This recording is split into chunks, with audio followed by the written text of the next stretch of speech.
What is reinforcement learning?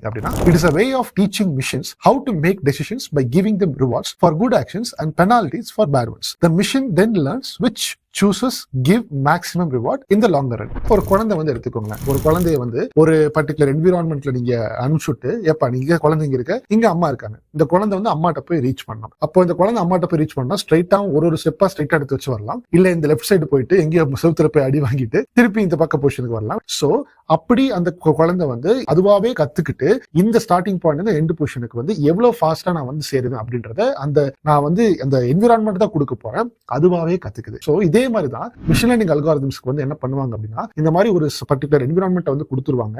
அந்த இடத்துல யார் ஏஜென்ட் அப்படின்ற மாதிரி சொல்லிடுவாங்க. அந்த ஏஜென்ட்ல அந்த என்விரான்மெண்ட்ல எப்படி எக்ஸ்ப்ளோர் பண்ணணும் எக்ஸ்ட்ராக்ட் பண்ணணும் அப்படின்றதுக்கு ஃபுல்லாவே கோட் எழுதிடுவாங்க. அப்போ இது வந்து இந்த ஏஜென்ட் வந்து எவ்வளவு ஃபாஸ்டா வந்து ஃபர்ஸ்ட் ஐட்ரேஷன்ல அது கத்துக்குது, செகண்ட் ஐட்ரேஷன் எப்படி கத்துக்குது. அப்போ அந்த டைம் வந்து நம்மளுக்கு வந்து ரெடியூஸ் ஆயிட்டே போயிட்டு இருக்கணும். அந்த ரிவார்ட் பாயிண்ட்ஸ் வந்து பாத்தீங்கன்னா அதிகமாயிட்டே போயிட்டு இருக்கும். என்ன கொஞ்சம் ரொம்ப டெக்னிக்கலா பேசுறீங்க அப்படின்னா ஒண்ணு இல்ல, சிம்பிளா அண்டர்ஸ்டாண்ட் பண்ணிக்கோங்க. ஒரு குழந்தை எப்படி வந்து என்விரான்மெண்ட் வச்சு அதுவாவே கத்துக்குதோ, நம்மள எப்படி கத்துக்கிட்டு வந்தோமோ, இந்த தமிழ் பேசுறது இங்கிலீஷ் பேசுறது எப்படி கத்துக்கிட்டு வந்தோமோ நம்மளாவே கத்துக்கிட்டோம், அதுக்கேற்ற மாதிரி தான். ஸோ அதுதான் ரீஇன்ஃபோர்ஸ்மெண்ட்.